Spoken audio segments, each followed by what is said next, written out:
What you looking for? The car keys. Someone has them for you. No, I have that. I've lost my phone and I need to return. Excuse me for interrupting. Thank you. If anybody sees a wandering iPhone, let me know.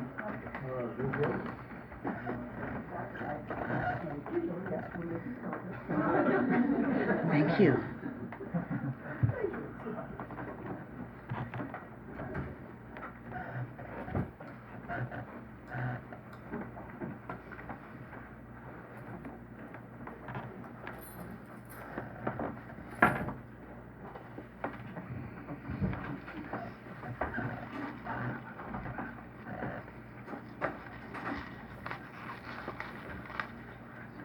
Would you be kind enough to take this over and lay it on the dog so that the owner knows that it was honored? This is for the owner, not for the dog. And would you be kind enough to put these in water? You can't have my coffee cup. This one.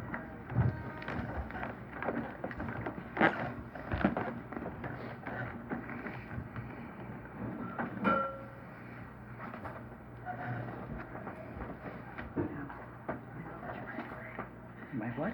Lineage prayer. It was attached to this. Yes, it was. I do have other copies in other texts.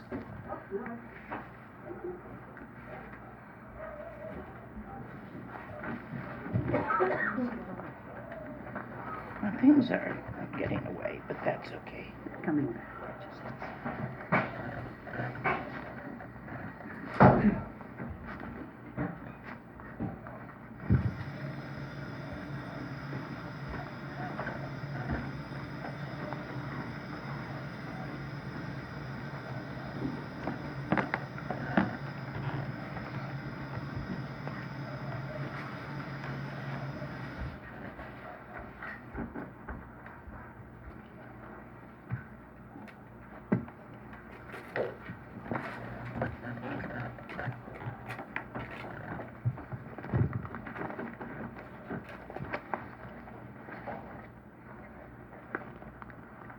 I think, in light of the opportunity that happenstance and circumstance has provided, I would like, instead of returning directly to our text of last night, to talk a little bit about coming and going, birth and death,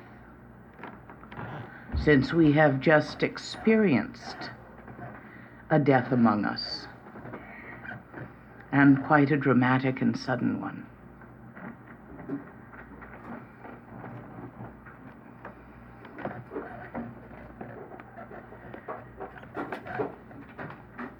The symbol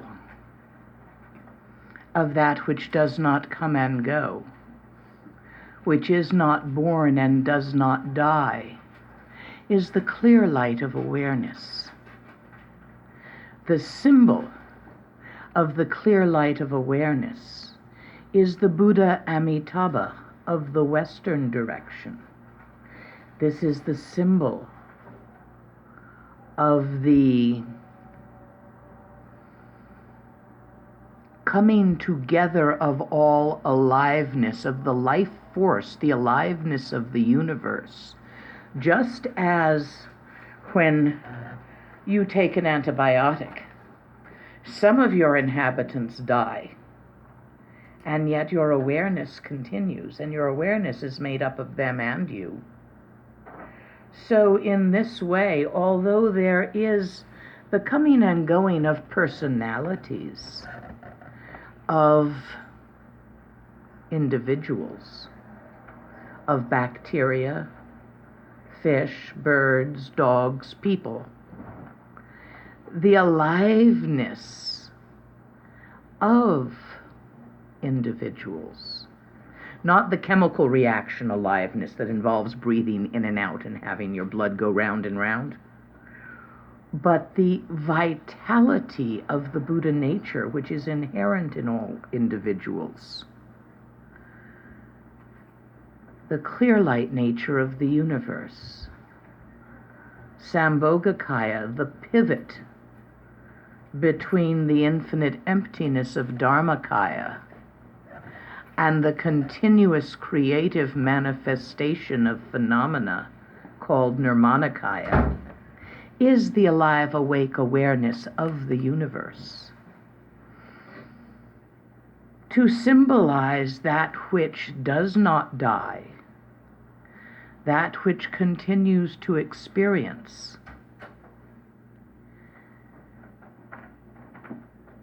Amitabha of the Western direction. Anybody on the internet right now want to Google image of Amitabha? Because I don't see a Tonka. Or do we have one? Well, we have a huge picture of the Garuda family. Can you bring that in? Images are important. So when we think of the being amongst us whose kind of aliveness that involves air going in and out and blood going round and round has just ended, but whose kind of aliveness, which is the innate Buddha nature, you're a wall, hold it up. The red? The red, Amitabha. Now, there are different ways. There are very ways for children taught to the little monks to look at Amitabha. And his Pure Land is described in great detail of having trees made of jewels and fountains, and you get born in the middle of a lotus rather than anyone having to go through the labor of labor. But all of these are symbols. For instance, the lotus flower is the symbol of a vagina, primordial purity. All Buddhas sit on lotuses because the wisdom aspect of the aliveness of the universe is symbolized by a lotus, just as the male aspect of the aliveness of the universe is symbolized by a vajra. The bell is a symbol of the lotus in its openness. Often you will see a symbol of the crossed Dorjian bell. This is the symbol of the union of bodhicitta and wisdom, which is what the symbol of consort practice is all about, which is what the symbol, do I see any? I don't see. We can set that down so you can be comfortable. Kala chakra is a good example. Do we have a Kala Oh, I chakra? have a picture of one. Where? That's your symbol. See if we've got one. We're talking symbols. Because actually our undermind, our dream mind, our subconscious mind thinks in symbols. This is why we often use the symbol of Amitabha at the time of death, for Amitabha is the symbol of eternal life, of that which does not die and does not come and go.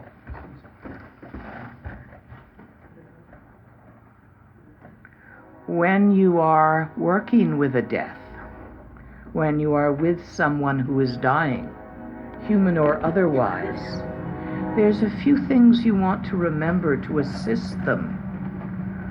One is that pain is not useful. Therefore, if you can relieve the pain during the dying process with medications or otherwise, this is not bad. The other thing to remember is that our energy channels, when you die, you must have the experience of leaving the body. Depending on by which orifice you leave the body, which chakra is the last chakra where your white and red life forces come together and leave, you don't want to be touching a dying person anywhere except on the top of the head. So it is better not to hold hands. It is better to lay your hand on their head if your loved one is dying. When we were working with the dog who just passed, we took a stupa holding precious relics, and in Jan's hand placed that on the top of the head, drawing the energy to depart through the crown chakra. By departing through the crown chakra, the energy goes directly to Sambhogakaya nature of mind, to merge with the Sambhogakaya nature of all Buddhas. Does this make sense to you? You following? So you want to draw to this chakra. When death occurs, and okay, let's set that for a moment. No, we can't set it on the ground here. Let it set on the stool. Good.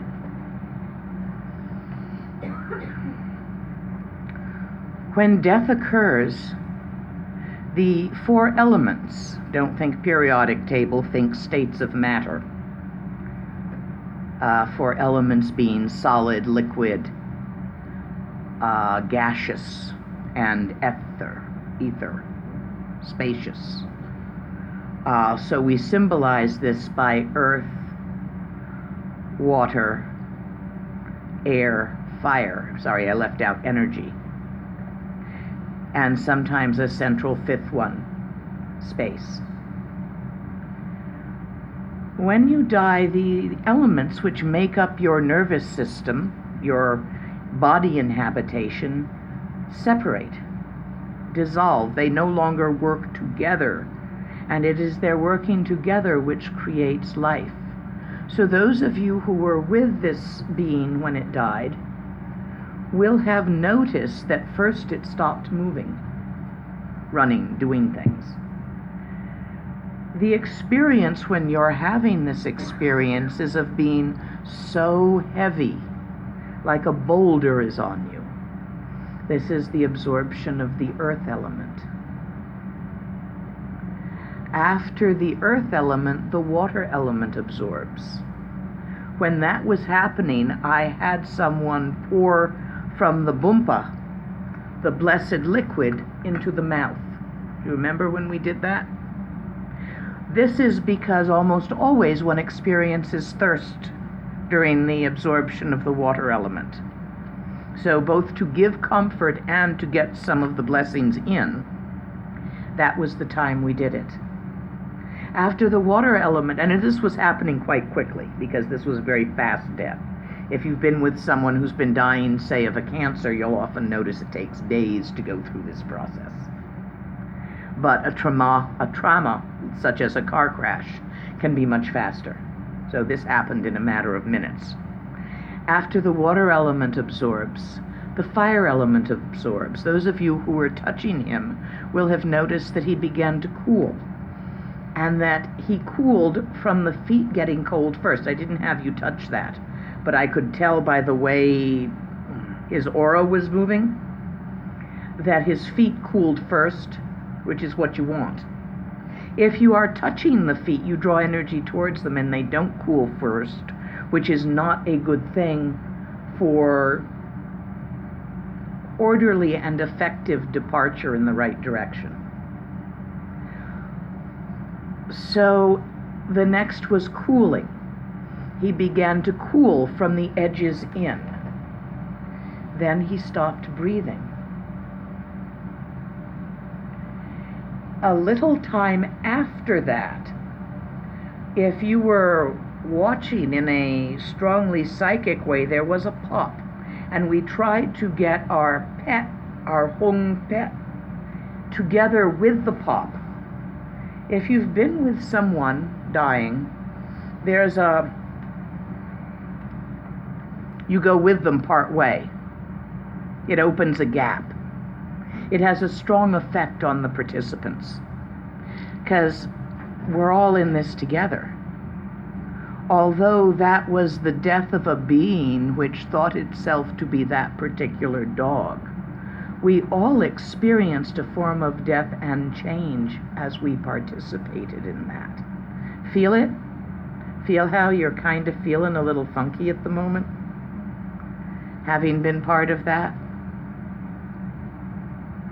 This is natural. It opens the gap when someone dies right then and there. And if you're there, you feel that opening, and there's almost a stepping through with a part of yourself reaching out to hold its hand through the gap. Feel that? Lucky dog, actually. Good timing. Since we all must die at some point, that was, as deaths go, quite a comfortable and pleasant one. It was fast, it was comfortable. There was very little pain because the body was still in shock from the impact. And there was assistance in ordering one's chi to depart one's physical channels into the gap in one's dream body in a way which is neither fearful nor distressing.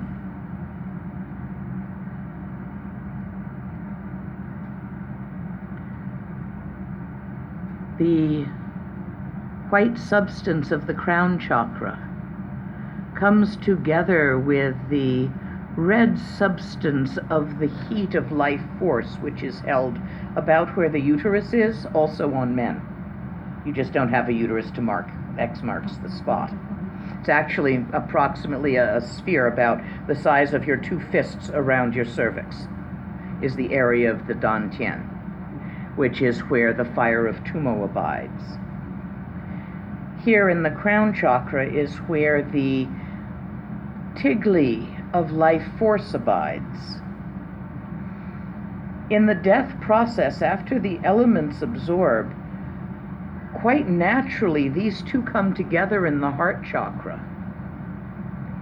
at which point one loses one's ability to have attention on the location of one's life. One is no longer in the body. One cannot have one's attention on being in the body. This lasts a little while, unless somebody pops you out with POA, which is what we were working on. Usually about as long as it takes to eat a meal.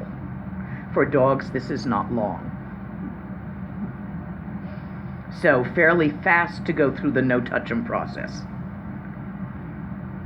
During the time that this is going on, it is better not to touch the friend, dog, bug, whatever you are helping across, anywhere except on the crown chakra, because if they manage to go out the crown chakra, they will directly enter into Sambhogakaya nature of mind, where they are most likely to take a continuing experience of further openness.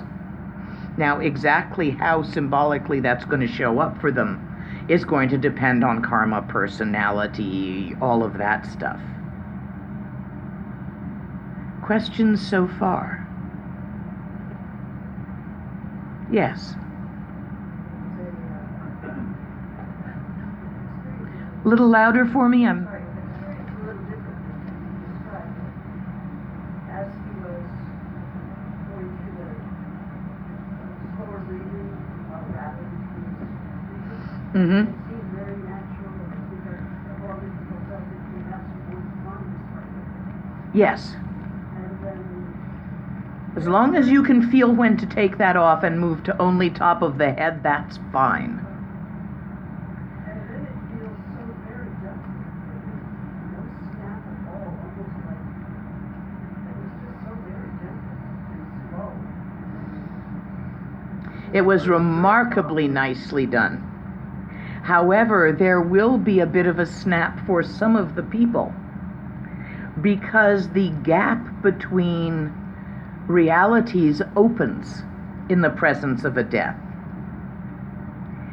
And many of you will have unusual dreams this evening, or find yourself having surprisingly emotional experiences, or other intense sensations of your mind This is normal when the gap opens near you.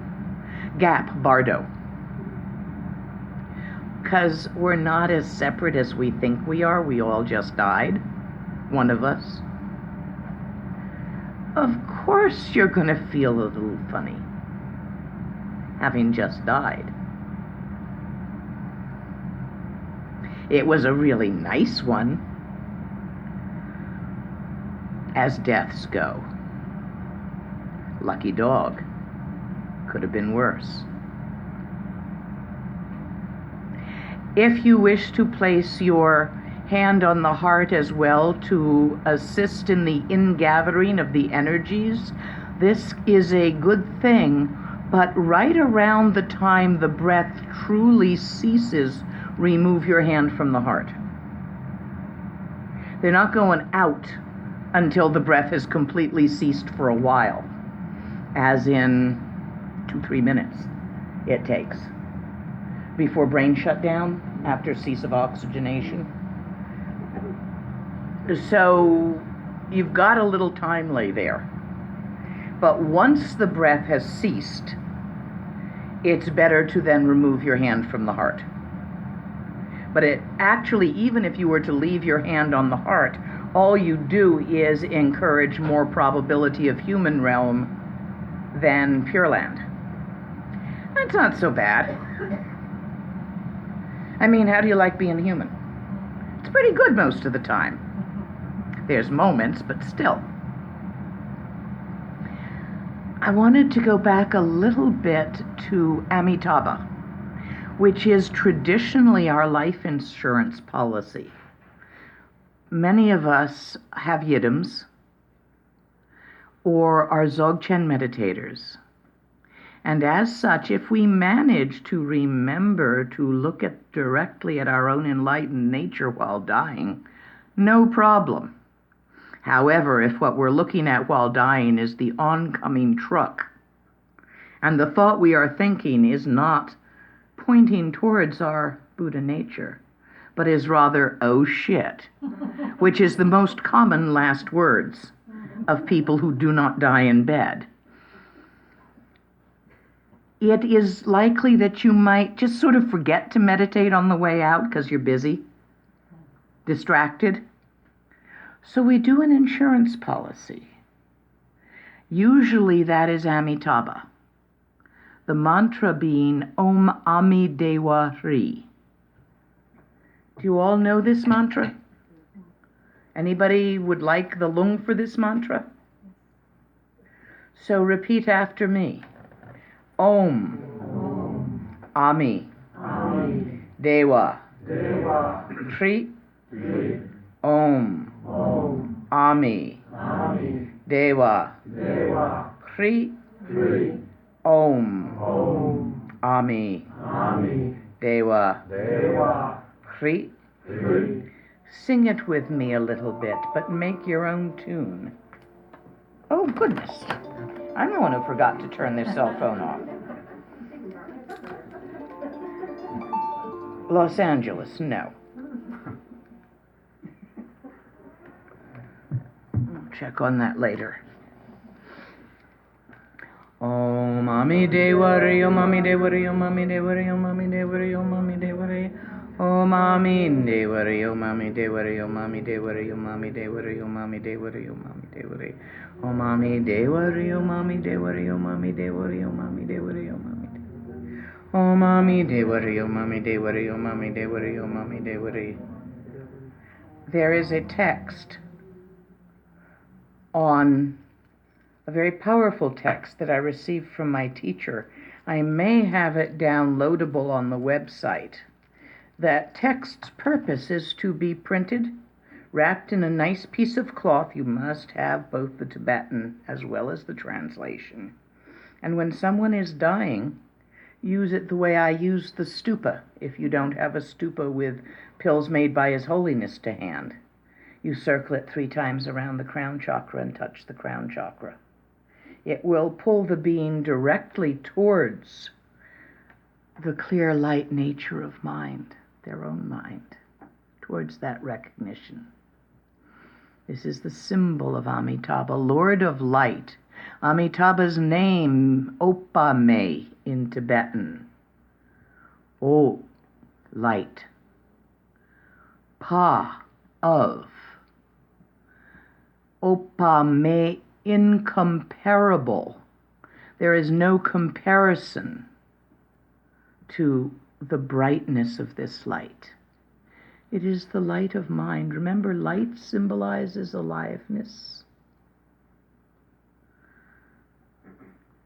In all of the Tibetan symbolisms, the light of aliveness is the nature of compassion. Within us sentient beings, there are two opposing instincts. One is self-preservation. This is what keeps us separate, circling in samsara from beginningless time. I want to be an individual, protect my personality. You know the feeling. The other instinct is often, in its negative form, experienced as loneliness. But it's not a negative instinct. It's the instinct of all life to recognize its interactive, interpenetrated interrelatedness, which is the nature of bodhisattva, Buddha consciousness. This is symbolized by the, hold that up again, co-assistant. Yab-yum form of the Yidam. The sexual mating, or the mating, the urge to merge, the urge to mate, whether that is felt as teenagers often feel it on a physical level, or as 20-somethings often feel it on an emotional level, it is an urge to merge with other life. It is an urge to get away from the loneliness of the self-protective survival instinct. It is the instinct of love. When does someone throw themselves in front of the car to save another?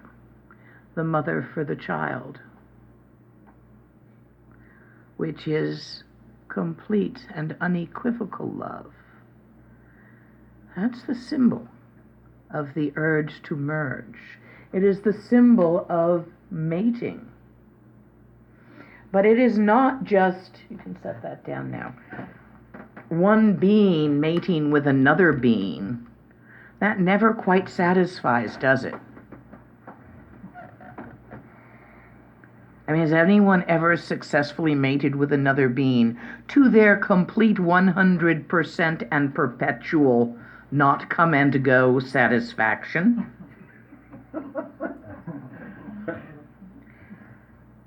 The urge to merge with all life.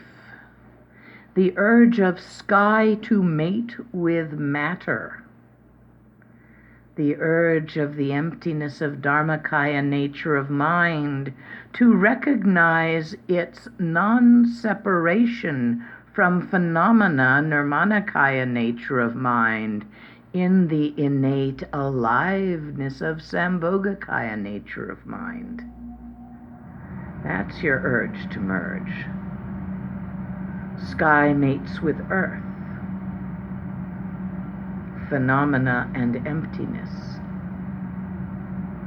The essence of the Heart Sutra. Emptiness is not other than form, form is not other than emptiness.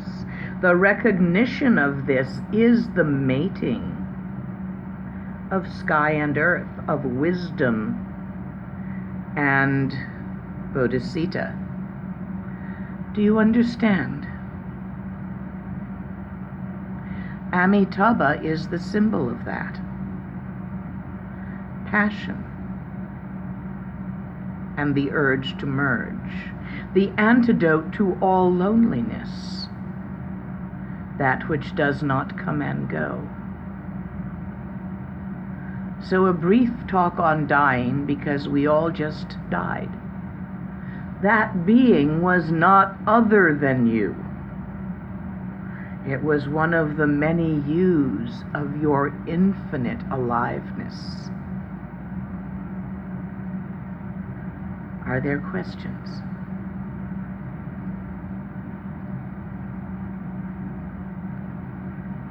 This is sometimes hard to hold as a conception or an idea in mind. It's too big. Hence we use the symbol of mantra, the symbol of images, the symbol of the mandalas. Om Mami Devari, Om Mami Devari, Om Mami Devari. Om Mami Devari, Om Mami Devari, Om Mami Devari. Om Mami Devari, Om Mami Devari, Om Mami Devari.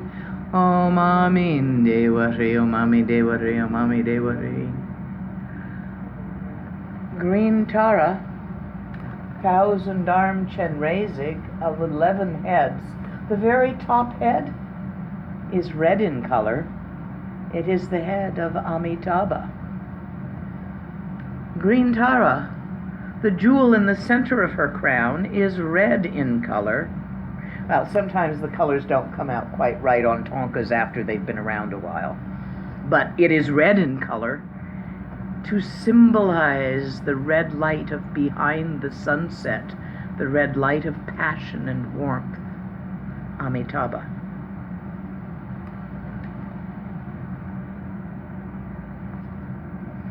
So a small talk on dying, because we just did that.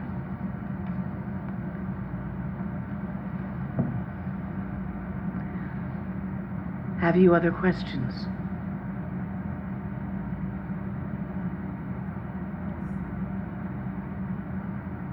Related to Anything.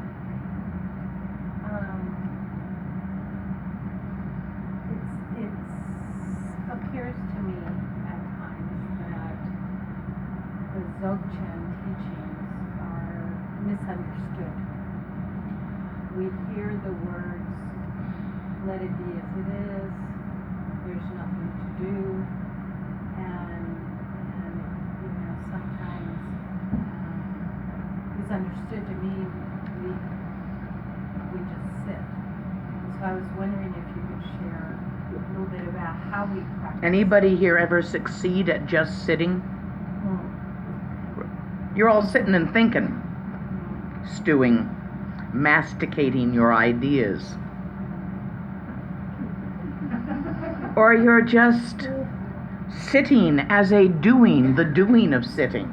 That's not just sitting. For what is trying to be pointed at by that teaching is the not doing of sitting, where you don't sit or not sit. It just happens that by chance you be sitting. You don't think or not think. Your awareness is just as it is where it is. Enlightened mind.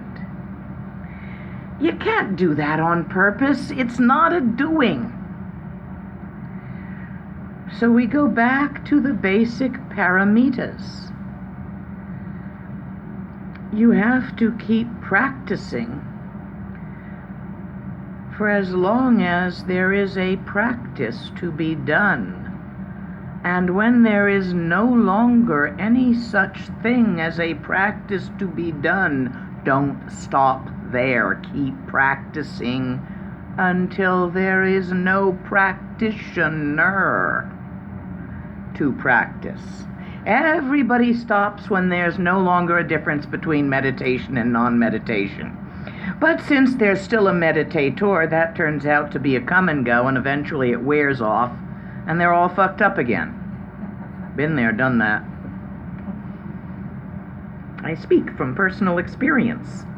If you stop on purpose meditating and sitting, when you reach a point when there is no difference between meditation and non-meditation, but there's still a meditator, you got a problem. Because that no difference between meditation and non-meditation is gonna wear off like any other come and go. Dzogchen needs to be practiced for as long as you can find anyone to do the practicing or not practicing. This is important. Dzogchen needs to be practiced with the channels in alignment daily. By Dzogchen I mean Trekchö needs to be practiced.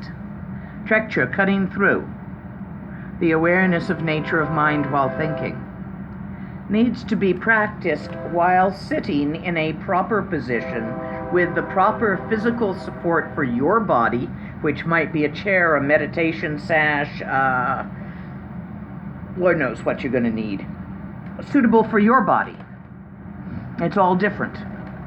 I remember working with a Tsalung master for one of his students who'd had polio as a kid, trying to build a meditation seat to help him compensate for one short leg and atrophied butt. So we actually had to have one buttocks higher than the other buttocks to get the straightness. And working with the Tsalung master and measurements and the kid and trying to get it so that he could do the Tsalung practices he wanted to learn. There were some he couldn't do because they involve strength of both limbs that he didn't have. But he could do many of them once we managed to glue him into alignment, because his musculature, he'd lost certain muscles due to the polio. So, channel alignment, big, important. There is no wrong way to achieve it as far as props, seats, sashes. There was an old guy who was 84, Mipong Gompo. He was so old he couldn't quite get, he's like the way old folks get. They stood him up and built him a chin rest to prop it up out of wood. You see, he eventually went rainbow and took a good dozen of his own students rainbow with him. And he didn't even start until he was 84. But whenever you see tonkas of him among the Mahasiddhas, he's got this wooden chin rest. This lets you know that traditionally there is no cheating. Use what you need to. It was Berotsano who built that chin rest for him. So the first point of Dzogchen practice is that every day you need to practice it with your channels in alignment.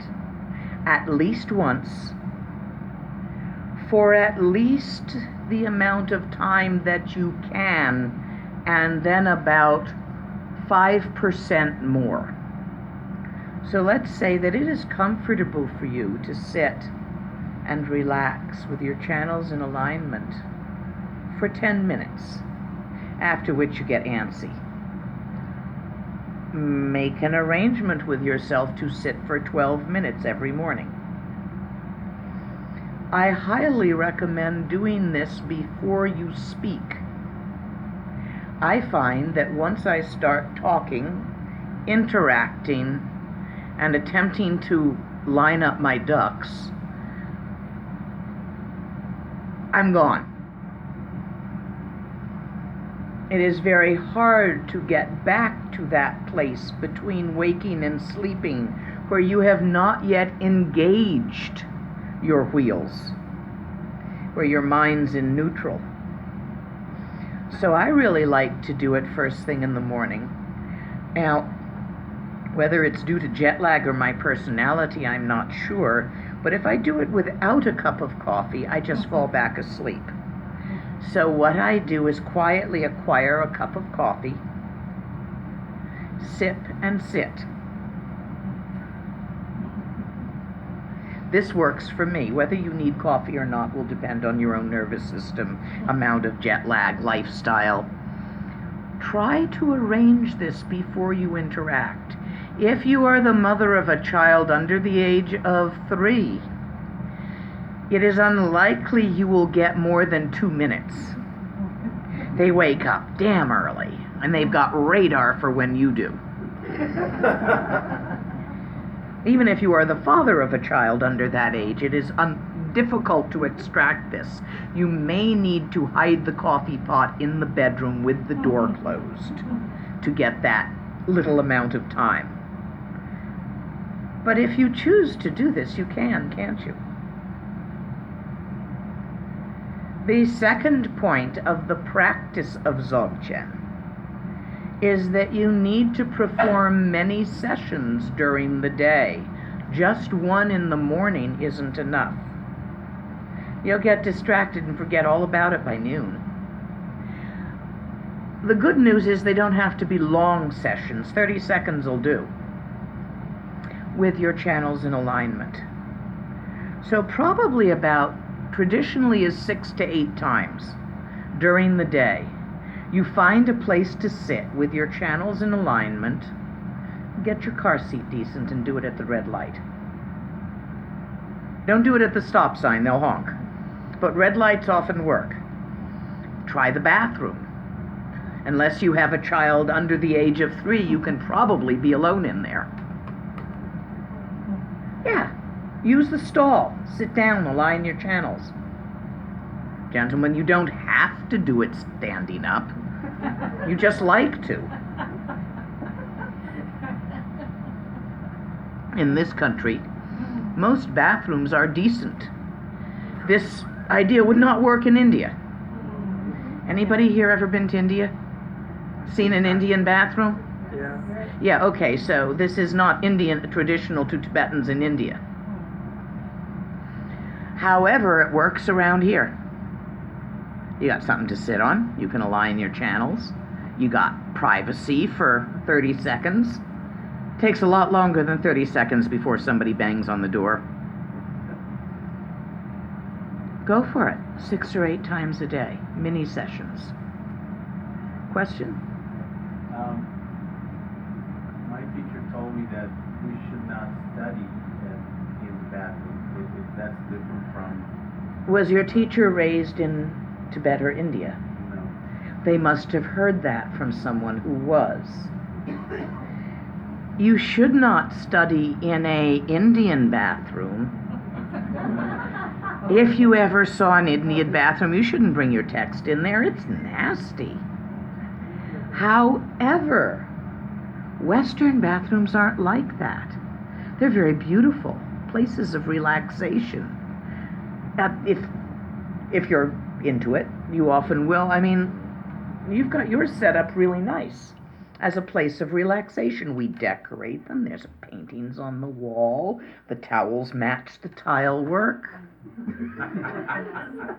Well, often. They're nice places.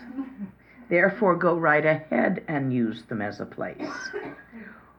If the only bathroom you have access to is a nasty one, no, don't use that one for this. Fair enough? Now, don't do your meditation only while you are doing your business sitting there. Take a little time when you're done with your business that you came in there for. But I guarantee you, you will enter a bathroom 6 to 8 times a day for your own purposes, not for meditation. Yeah, it's about the right amount of timing. So that gives you 6 to 8 mini sessions of 30 seconds to 1 minute without even taking any time out of your busy day. Time away, it doesn't take time away from your family. It doesn't take time away from work. You're going to take a leak anyway. That's part 2.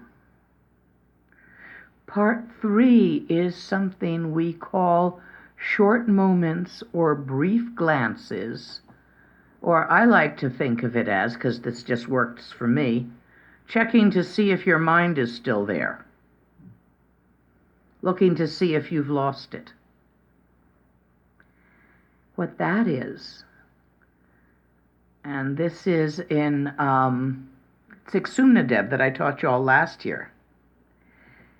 The way it's phrased is, at all times and on all occasion, recognize the already known Dharmakaya nature of mind. What that means is shift your attention. As my teacher's teacher, Jangchub Dorji, put it, while walking or talking, while eating or sleeping, while sitting or getting up, recognize nature of mind. What this means is a shift of attention done frequently, hundreds of times a day. It takes no time at all. You're just simply taking a quick glance between a pair of thoughts at the thinker. If you didn't do a session in the morning with your channels in alignment, and if you aren't doing 6 to 8 mini sessions to keep it fresh,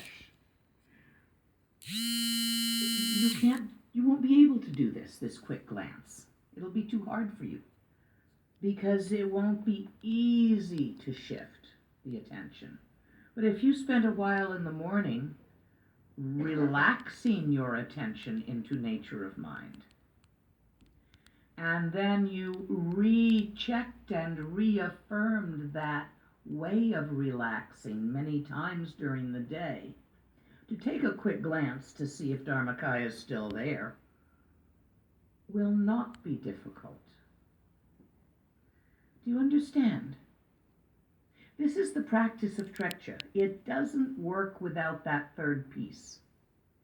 If you are only meditating on your cushion and not meditating off your cushion, then you will continuously be having a dichotomy between meditative session and not meditative session.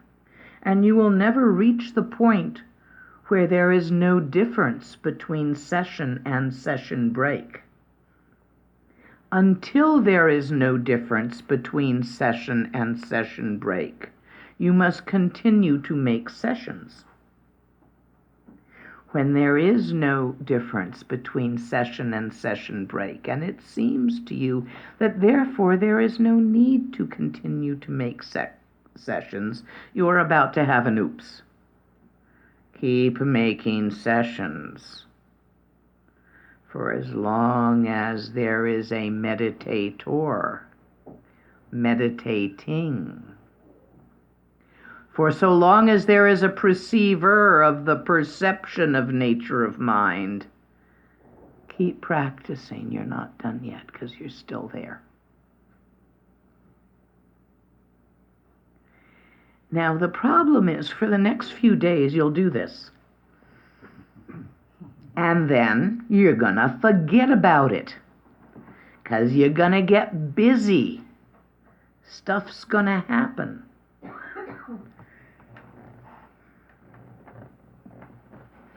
If it is properly in this bag,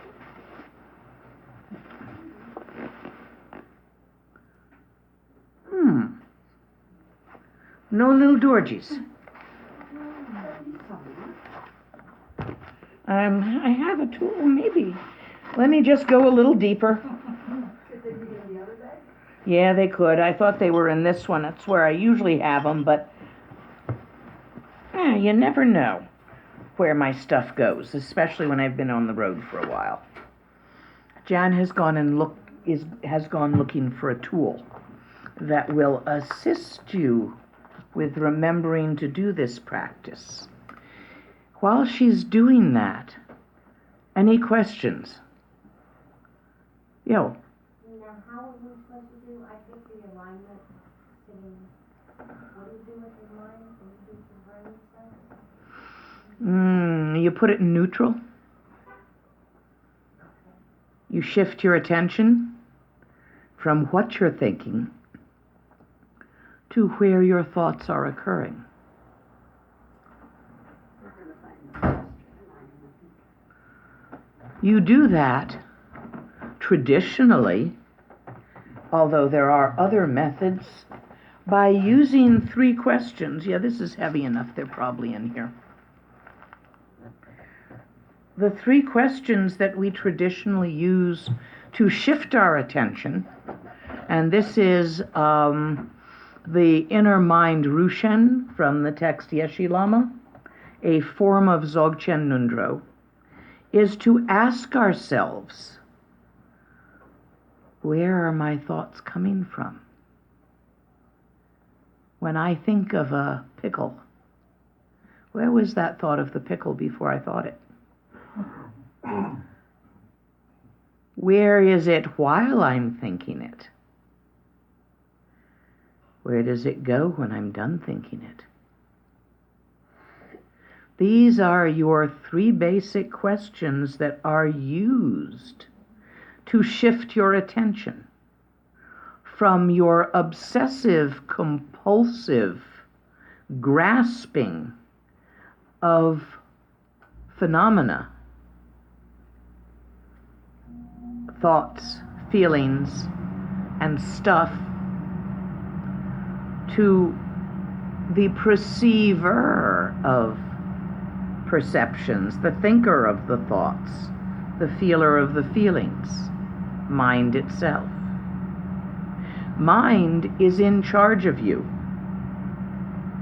It is the king and you are its servant. You're here tonight because you thought to do so. If you hadn't thought of coming here tonight, you wouldn't be here. If after discussing it with yourself at some length, you had decided to do something else, you'd have done that. You do everything you tell yourself. Very obedient you are. Who are you obeying? Find it. So what you do with your mind, and when I talked about position, I can't emphasize too much the eyeball position. The line of your gaze follows your nose outward and down, and then you release your focus. Your eyes should be blurry. Your attention follows the focus of your gaze. It follows your eyes. If I say look over there and you look over there, you're going to pay attention to what's over there. So when you take your gaze, your eyes, and with your eyes half open, not closed, but relaxed and blinking as necessary, because you don't want dry eyeballs. They itch. And defocused, you are able to expand your tunnel vision, which is compulsively and only focused on phenomena, to include the perceiver of the perceptions of phenomena. When you are able to see the nature of your mind while thinking, this is sopa, the 3rd word of Garabdurji. The thoughts are spontaneously freed into their own true nature by your noticing what they're made of, which is no thing in nowhere. Does this answer? Now, here's a nice tool. Here's a bilbla. If by some chance I have already given you one of these and you have not lost it, you do not necessarily need another.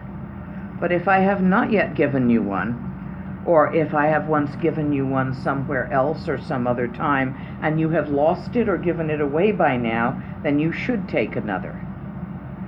These are minis of this. This is the symbol of nature of mind, that which does not come and go, that which is so empty it contains not even space, therefore it is indestructible. Svabhavakaya, the union of Dharmakaya, Sambhogakaya, and Nirmanakaya, the infinite emptiness of mind itself in its vibrancy and its creativity. because you cannot separate that emptiness from the alive vibrancy. And anything that is alive and vibrant is going to be creative, hence the phenomena. You are not rejecting phenomena, you are simply seeing it for what it is. Symbol of that. Here, come and get one.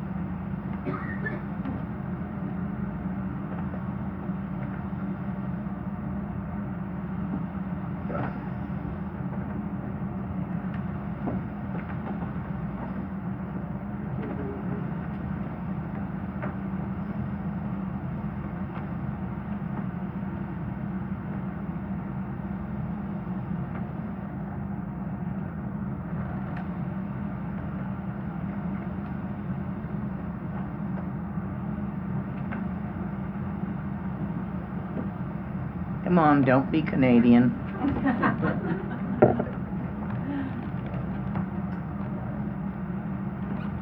When Rinpoche first went to Canada, well, you have to understand, when the Tibetans have a teacher giving out something, they mob them. It's like a mosh pit. You can actually surf on top. They have big guys with sticks to keep you from accidentally trampling and killing the teacher. This is in Tibet. So when Rinpoche went to Canada and everybody stood back and looked around to see if maybe someone else wanted to go first, they being exceptionally polite up there, he thought they didn't like him.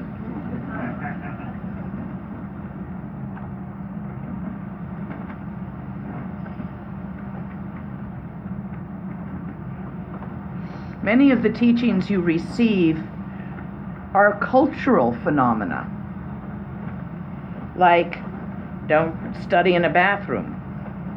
Has something to do with what the bathrooms are like over there. So as you receive teachings, consider the cultural context and whether they are still appropriate in your cultural context. There's stuff in the Lam Rim that is specifically designed. Everyone who want one got one? I swear I didn't give out that many. Okay. There's stuff in the Lam Rim that is remarkably unsuitable for Westerners, but is absolutely perfect for red-painted barbarians stealing each other's horses and hitting each other upside the head with swords. So, examine those teachings for their relevance to you. Now, do not go stick this thing on your altar in a pretty box. Put it where you will see it. Hang it on your cell phone, your computer, rear view mirror of your car, your lover, your dog, your kid. Anywhere that it will come to your attention many, many times a day. And whenever you see it, look and see if your mind's still there. Now go online, you'll buy some of that decal paper that you can get printed over at the print shop, where you can print out any artwork from online and then it's on sticky decals and you stick them here and there. Well, go print out a bunch of dorjies by downloading an image in Google Dorji in Google Images. Find one you like, make decals, stick them on the inside of your fridge, the inside of your cupboard, your underwear drawer, or anywhere else your eyes go. And every time you see a dorji, check and see if your mind is still there. This causes the absolute certainty of sopa. This is Gampa meditation. You have to do both kinds, on the cushion and off the cushion. If you only do off the cushion, it won't be strong enough. If you only do on the cushion, it won't be pervasive enough.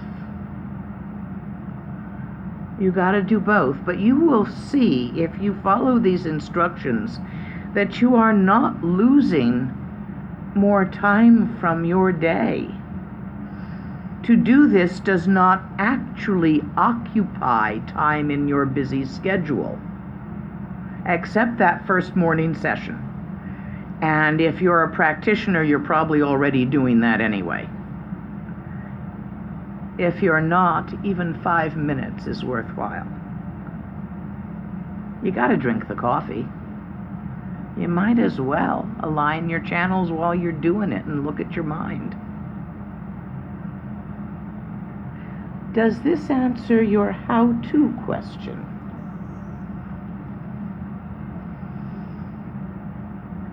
Yes, there is neither path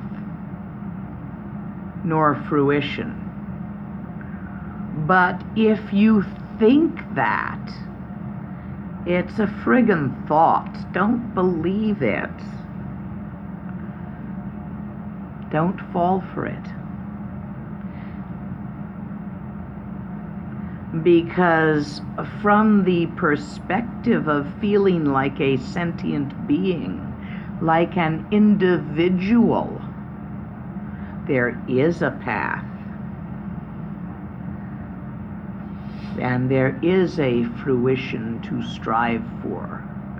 It's only from the perspective of a Buddha that there is not. And if you attempt to lie to yourself and pretend to higher realizations than you have to yourself, well, I know that there is really no path and no fruition, so I'm not going to bust my butt. That was a thought. You just fell for it. Won't work. Not only that, you will continue to suffer impermanence. Questions?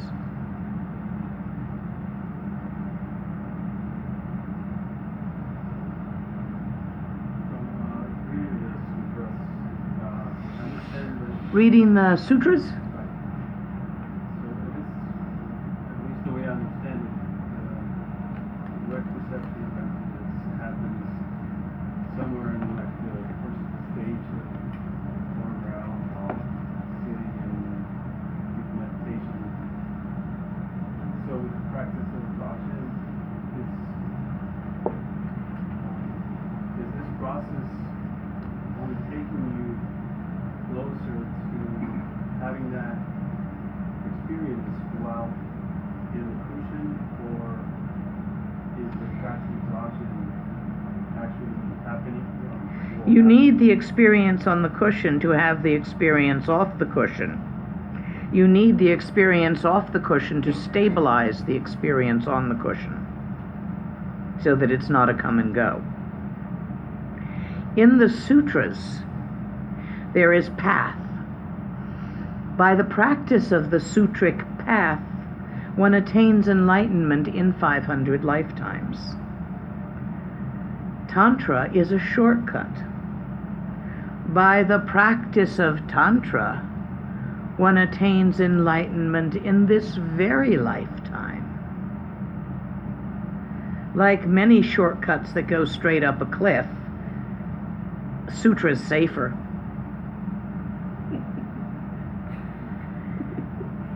Dzogchen,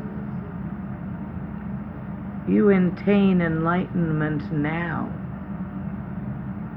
in this now and every now, for all times are a now.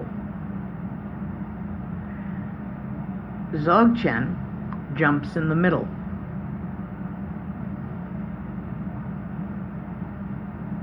Doesn't have a path, and is therefore called the trackless path through the sky.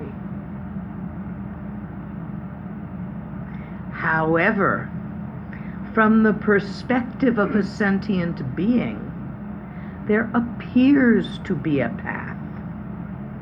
From the perspective of your own innate Buddhahood, which is already in there, you don't got to be good enough to get it. You don't have to do anything to get it, it's right there. You just have to stop obsessing with phenomena and you'll notice. Go on, stop obsessing with phenomena. Let go. Not happening, is it? So we go back to a practice and a path. But mostly it's just stomping on the little fingers that are holding on for dear life to ignorance. We like our ignorance. It's familiar. It's homey. We're not going to let go. Not until some teacher stomps hard enough.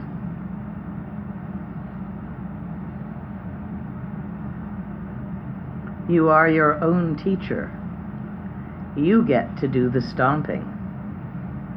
Your own enlightened nature will always will out in the end, because it has always been there and always will be. It is adamantine, unshakable, unbreakable. Hence the symbol of the Dorji, often referred to as diamond, because it has a Mosh hardness of 10, the highest possible. Diamonds, I mean, not Dorjis. Did that make sense to you?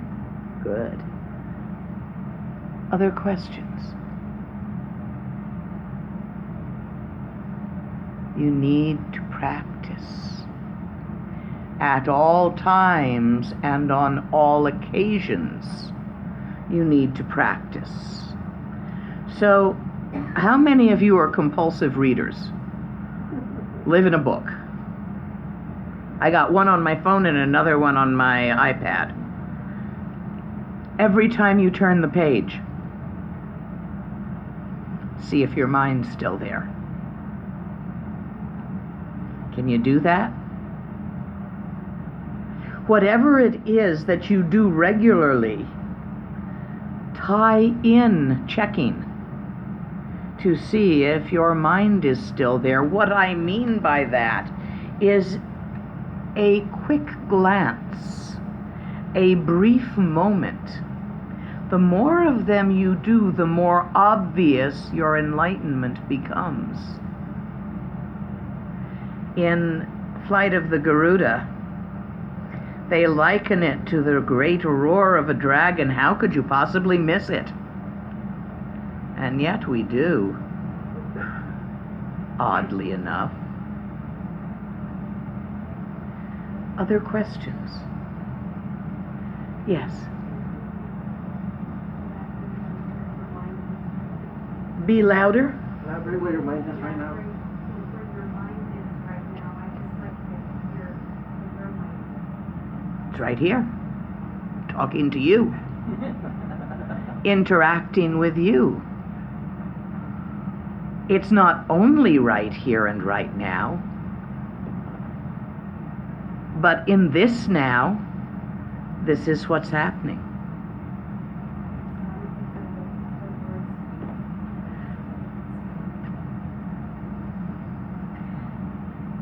You all think that enlightenment is going to be something amazing. Something so profound that it makes your mouth drop open and your eyes bug out. Nuh-uh. Utterly ordinary. Right here, right now. Just this, in its complete transparency. All the things I'm saying to you are words. My words are thoughts. They are emptiness dancing in emptiness. Don't pay it no never mind. Look at your own mind with your mind. You'll find everybody else in there with you. Because we're all in this shit together called samsara. And we're all in this glorious bliss together called nirvana. And you know something? They're not separate. Phenomena isn't going away. Thoughts aren't bad. The problem is not that you are thinking. That's part of the creativity of natural mind. The dance of the dakinis, nirmanakaya nature of mind. Thinking's fine. The problem is that you obsess with it.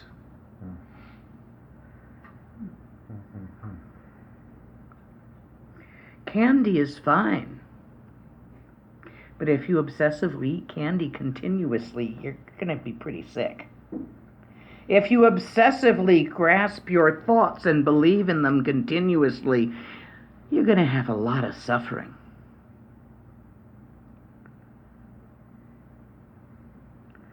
But the thoughts aren't bad. The grasping of them obsessively, paying constant attention to all of your descriptions of reality, even though you know damn well you're making them up. You still believe them while you're saying them to yourself. Oops. But if you try to stop doing that, all you're going to do is fall into a temporary blankness. And temporary it is, because it won't last. You'll start thinking again eventually. So rejecting your thoughts is not the answer. However, visualize a pumpkin. I swear I did this to you guys last year. Don't give them the punchline. You see the pumpkin? This is a thought, right? A visualization. It's a picture thought. I want you to make it as solid as you can, as real as you can.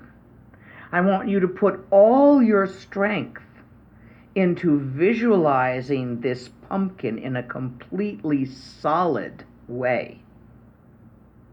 Got it?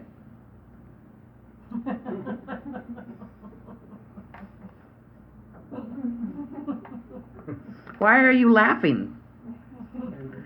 Because your thoughts are transparent. You don't have to make them transparent. You can't make them not transparent, even if you try. So please look right through them at the thinker. Look right through all phenomenon that you perceive with your eyeballs at the seer, which creates that phenomena. Look here. Thing, object. Look at all the things you just thought about Starbucks. And coffee. And. Those are thoughts. You're making them up in your mind. They are transparent. This is not what you think it is. This is simply itself. You don't know if I put rum in here or not. That's why I like these opaque cups.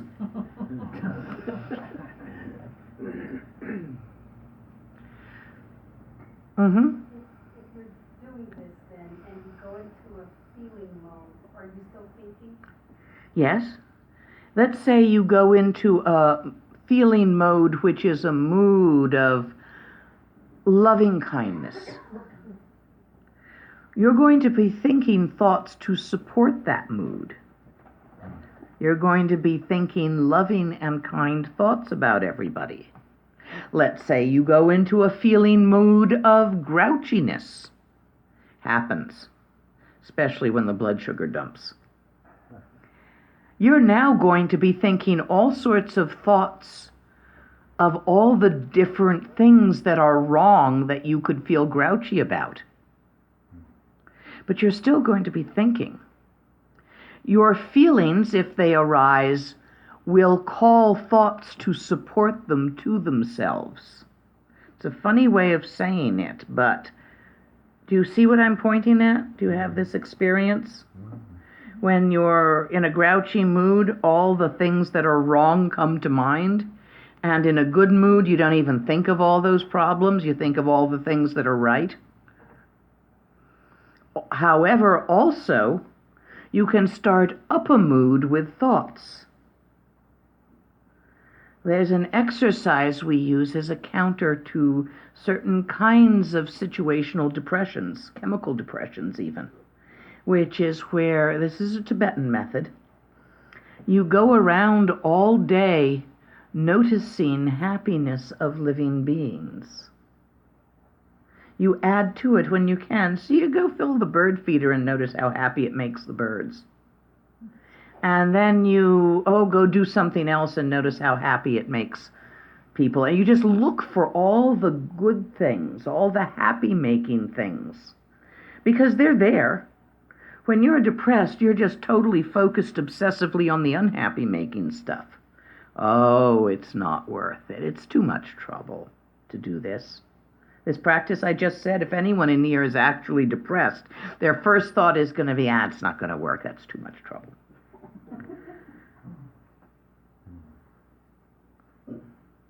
Diagnostic, actually. If you're not depressed, it's going to, that might be an interesting idea. Next time I'm all bummed out, I'll try that. Because right now you're not depressed. Keep going. We're having a good conversation, you and me. And for everybody, it's useful. Let's say that we're just starting to gain this type of perspective and to practice this type of view. Could you not use feelings as methods to help you generate eventually this perspective? Yes and no. They're a lot stickier than simple intellectual thoughts. It is much easier to see through an algebraic equation than fear for the life of your child. So we usually start with thoughts to do it the easy way. If we choose to work with feelings, it's much more of a generating bodhisattva, generating open-minded, open-heartedness. Because the more open-hearted, open-mindedness, the easier it will be for you to see through to the transparency of phenomena.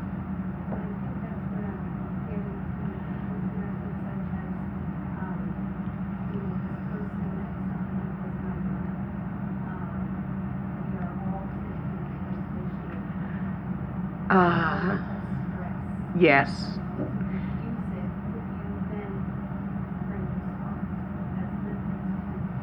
You could bring those thoughts as method. They will shift your thinking, but they won't free you from the webwork of thought. Also, you're using when you say the all-mother sentient beings, you're actually using the male monk method. The female method is they've all been your baby. It hits a little bit easier, harder to give that feeling. Have you had children? So, yeah. You got teaching from it's been in the monasteries for a long time.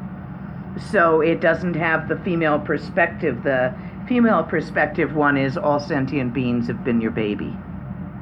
For those of you who are householders, male or female, that will work nicely. Those of you who have had babies know what love really is. I don't care what gender you are, or whether you popped them out or put them in. You're still going to have that incredible feeling towards that baby. So as householders, use that method if it works better for you. Yes, and we do that until we can see through them. You will have a much better life if you create the openness of bodhisattva. Now you notice I'm not using the word compassion. It's a crappy translation. for the word Ningji. Ningji means great-heartedness, open-heartedness. Heart and mind in Tibetan are often synonyms, just as we use brain and mind as synonyms sometimes. We say, oh, that makes my brain tired, meaning that makes me mentally tired, that makes my mind tired. You know, we go, he's crazy. Tibetans go, he's crazy. So the word Ningji does not translate as compassion, which has a little element of pity in it. It actually translates as open-minded, open-heartedness, when you go back to the literal. You see, pity, and somehow whenever I hear the word compassion, there's just got that little element of pity in it. In most cases, well, that's a real dichotomy of self and other. If I've got even a little bit of pity for you, I'm thinking myself real separate from you. Compassion, as it is intended to be meant, does not mean that. It's the compassion of recognizing myself in your pain in myself. So, depends on how you see that word, whether you can use it or not. Louder. Yes. Yes, it would. What's the word I'm looking for? Empathy, I think, is better than compassion in many ways as a term. But these are words, and the words are never going to hit it right on.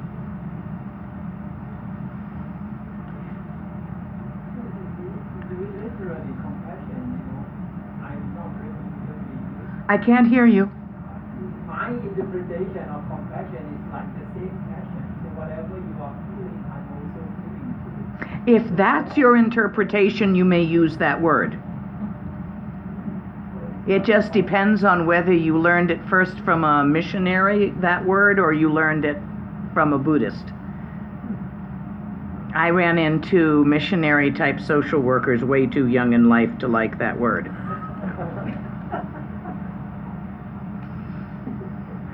Yes. But there's a difference, and the experience tonight was very powerful that way. Even when I think that I am having empathy for you, there's a very, sometimes not so subtle feeling of how I would feel in your situation. That's not open-heartedness. Correct. It's still a me adjusting to what you're doing. Correct. If I may, without being morbid, look at the little dog tonight. There's a part of us as humans that would sit back and say, oh, that dog is suffering, I must do something. Because part of us would feel like we were suffering. And then there's us and the dog, and we don't actually see anything that's going on.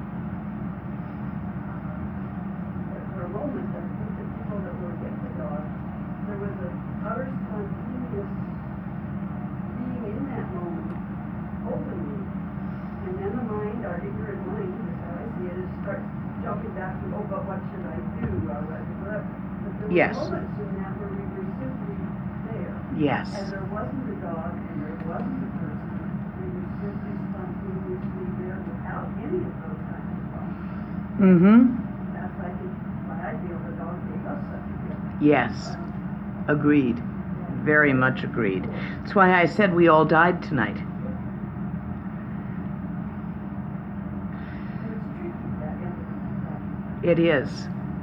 That's why, although these are useful thoughts and feelings to arise, by arising them as thoughts or feelings, you will get only the mind-made bodhisattva, not the real spontaneously arisen bodhisattva. The true spontaneously arisen bodhisattva is the recognition of the interactive interpenetratingness of all life in the universe, where there is no possibility of separating self from other. You couldn't even if you tried. That intrinsic awareness is the real bodhisattva. And it is as different from the idea feeling that you arise of bodhisattva as the idea of emptiness is from emptiness nature of mind. So yes, we do, especially as we work with it, we arise bodhisattva, but be aware that the arising bodhisattva which you are arising is a mind-made bodhisattva. It is a facsimile. It's a cubic zirconium. What do you call those? Zirconium. It's a cubic zirconium, not a diamond. Pretty though. Useful. Other questions? Do you understand how to practice Dzogchen? I can't hear your brains rattling. Shake harder. More or less. Question? Specific practice and Garuda channels before? There is. The 9 breaths. Do you ever teach the 9 breaths? It's in Lamrim. Some teachers have. Yes, and we reviewed it. So I'm going to give you a short version. You can get a longer version from her. Because I don't know that I have time tonight to give you the longer version. The short version is a yawn. But it's a very specific kind of yawn. What you do is, as you breathe in through your nostrils, you stretch all of your channels out to infinity in all directions.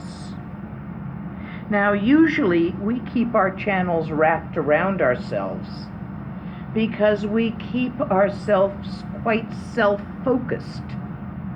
Your channels follow your attention. So most of your attention is on yourself, your family, your job, your stuff, your phenomena. So that's how come we look like eggs, because we wrap it around. So just for a moment, what we're going to do is stretch it. We're going to take our attention off ourselves and reach out with our channels all the way out while breathing in through the nostrils to absolute infinity in all possible that we can imagine directions. And then on the out breath, breathe out through the mouth and relax. Now, you may find yourself wanting just a little bit more time in the stretch and wanting to hold your breath. If you do so, do not close your glottis. No vase breathing. Keep your glottis open and hold the air in only using your diaphragm and chest muscles. So none of the, okay? Because this, you don't want to mix this with vase breathing. It'll give you lung. This is separate from vase breathing, for those of you who know vase breathing. So, do it together.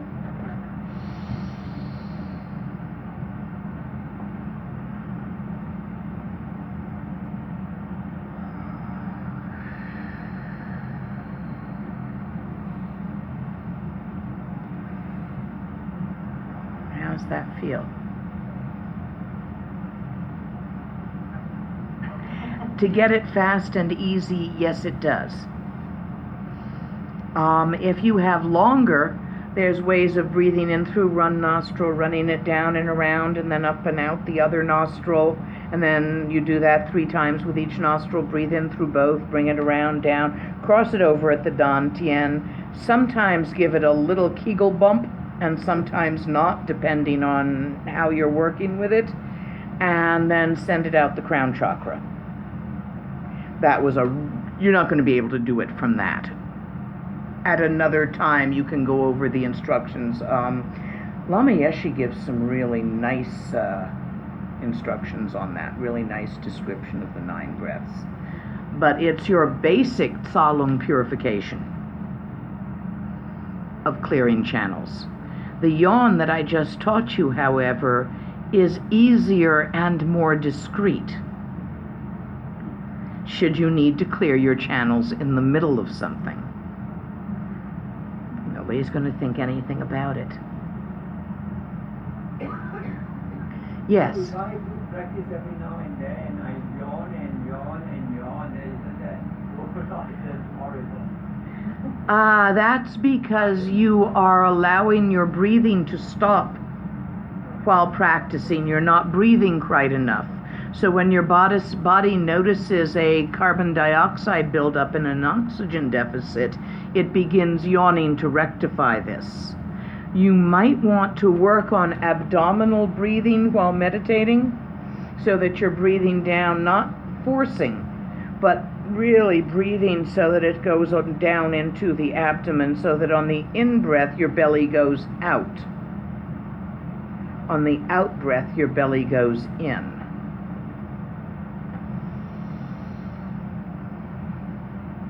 Until that's more of a habit, because the yawning is physiological. A lot of times in meditation, we can forget to breathe properly as we take our attention off it. Yes? You mentioned closing your glottis creates yawn. No, with this yawn, closing your glottis when you're doing vase breathing as part of tumo, lung is wind disease, yeah. When you're doing tumo, you do close it. You actually bear down from the top and bump it up from the bottom, fanning the fire. So some people are familiar with tumo and have a habit of closing their glottis. So I just want to, when you do this exercise, don't. It's not part of tumo. It's a different exercise altogether. Even in hatha yoga, right? Yeah. So just because people have that habit, it doesn't go here. That's the only reason I mention it. Because a lot of us are doing different yogas. Some people are working tumo as part of, their tantric practices, 6 yogas of Naropa. We have a wide variety of practitioners here. Other questions? Yeah. Do you have any quick or easy methods to dissolve the mind when in that spontaneous awareness of emptiness arises, and of course, whether it be karmic or psychic phenomena, you usually manage to allow that ego to arise again, something other than self for a moment starts to creep in. Do you have anything that can sort of break that? Yeah, let go. Okay. Pet? Right now, okay. From Tsiktsumnadeb. Yeah. Thank you. As we begin to pass through the different stages of entering Trekcha, going deeper and deeper, we do get nyams, meditative experiences. And, if they just come and go, that's fine. Don't worry about them. But we get them stuck, too. You get stuck in a bliss state, and you like it so much that you're always going back there. It's just going to get you in trouble long term. So you really want to pop it and look at what's behind it. Other questions? I sort of feel like I have a choice of either rushing through the text or teaching you to meditate.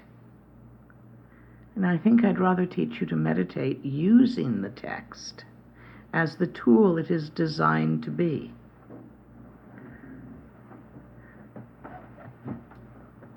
Do you all understand how? Let me talk a little bit about sessions. It is very helpful when you begin a session to arise Bodhisattva. Whether you do that by singing a song about it, as the Tibetans like to do, or by simply reminding yourself that all beings have been your babies. It will create, just now, you all just had that thought again, that all beings have been my babies. Did you feel how there was an openness of your channels that arose just from that thought? The more open your channels are, the easier to see nature of mind. So when you begin a session, especially your morning session, arise Bodhisattva, and then merge your mind with your teachers. If you have a personal teacher, just open your heart to them. If you don't, take an archetype such as Green Tara, Guru Rinpoche, Guru Shakyamuni Buddha, Guru Rinpoche, Chenrezig, Manjushri, anyone that grabs your heart, and feel them as your teacher, and allow your mind to merge with your teachers, and through your teachers with the lineage. Allow the transmission of your own Buddha nature, which is trying really hard to get through to you, to transmit. You see, your enlightened mind, your Buddha nature, really wants to rescue you from suffering.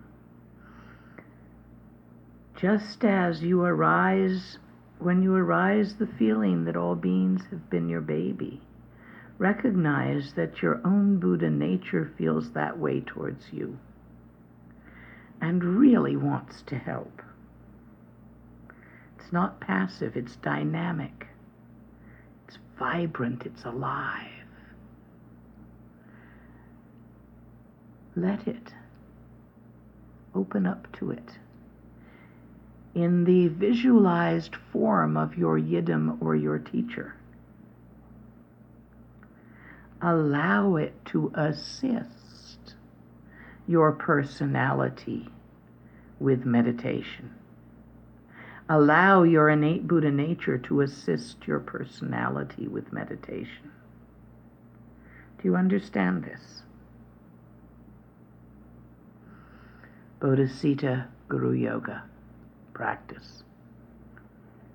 When you are accustomed to doing this, it goes quite quickly and can be even done in your 6 to 8 mini sessions a day. How long does it take to think? All beings have been my baby. Buddha nature, by its nature, loves me, knows that I've been its baby. Align channels. Shift attention from what you're thinking to mind itself. Infinite, alive, creative emptiness. Rest. Relax and relax again. Let go of stress and trying and striving. Let it be as it is. May all beings benefit. Flush. Mini session, just like that. Quick look. Like that. Right while you're in the middle of a conversation with someone. Do you see my eyes go unfocused for a moment? You had to be looking really hard to see it. But I just checked to see if my mind was still there. Most people will not be looking hard enough to know you do that. Therefore, it won't bother them. Any last questions? Next year, should we continue Flight of the Garuda, and I think it's an excellent text to riff off of.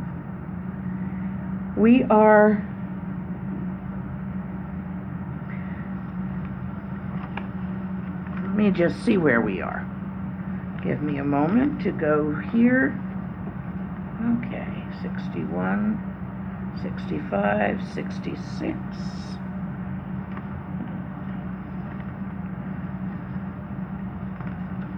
We did that. We're on into Song 3.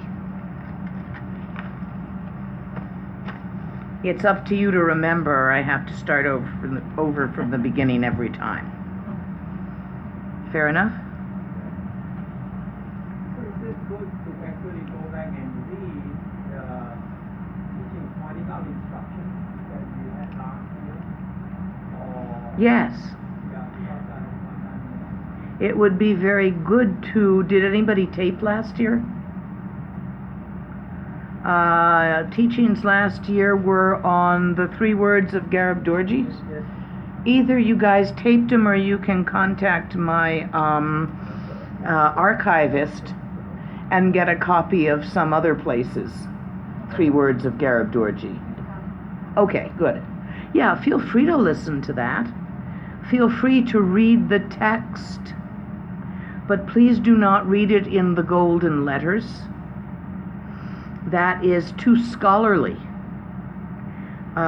There is a much better copy in Crystal Cave.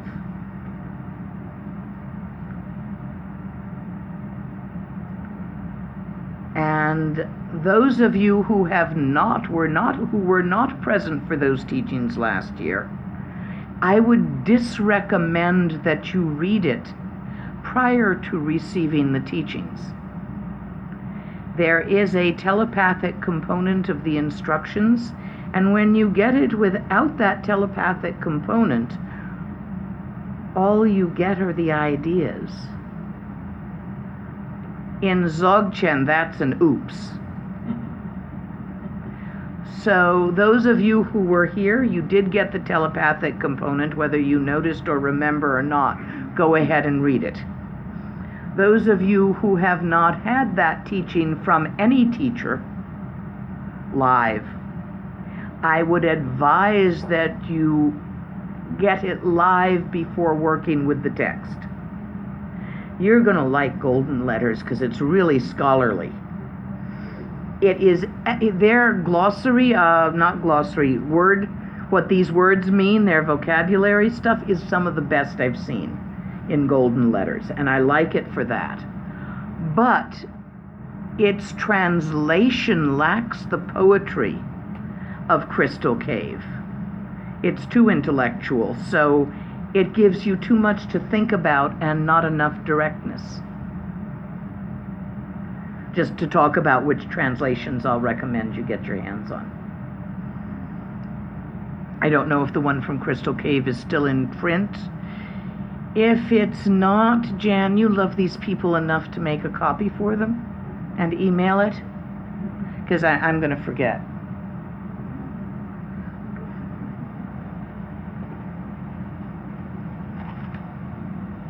Remember, at the end of all sessions, let go, give it away. Recognize the interactive interpenetratedness of all life, and may all benefit accrue to all life throughout the 3 universes. Gewandi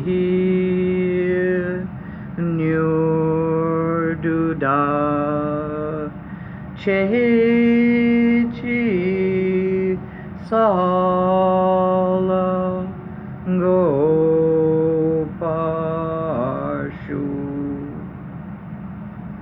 We are complete for tonight. True completion's coming from practice. Thank you. You're welcome. So just a few words before we leave. want to thank everyone for coming these last 2 days. And in addition, well, I'd like to thank Jan for scheduling this and taking care of Lama Lena. And She works very hard. I'm not easy to take care of. Thank you, Jan. And of course, we'd like to invite you to come back next year, and sooner if possible, but we'll take it, whatever. And thank you for all your wisdom and your openness. You're welcome. I do have cards out, and I will tell you all that I do not use a secretary for this. I answer all my own email. Therefore, I answer the short ones before I answer the long ones. Just so you know, if you want a quick answer, be brief. However, if questions come up in your practice, you are most welcome to write to me. So I'd like to make an offering on behalf of the center and all of the fungi. Thank you.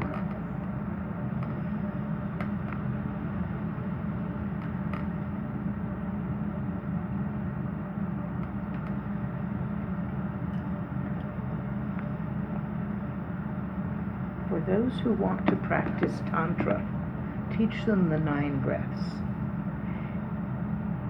It really helps clean out the channels nicely, especially for those who want to get into Tsalang practices, 6 yogas of Naropa, those who like yoga.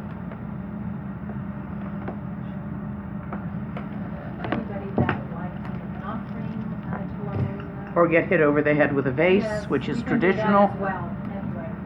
So you all will come up here. And if there's any of you who would still like to adopt a yogi, I still have yogis. That one lives up in the caves. Now let's see, to avoid making a mess, I am going to have you all come around this side. Run over Jan. Man, let me get all Make this out of life the way. difficult. Oh, this isn't going to go well. Hang on, half a second. Okay. There, okay, bonk away. The crystal infinity signs look good on you. Now take them off when you go to bed, because they're fragile. You sneak by you guys.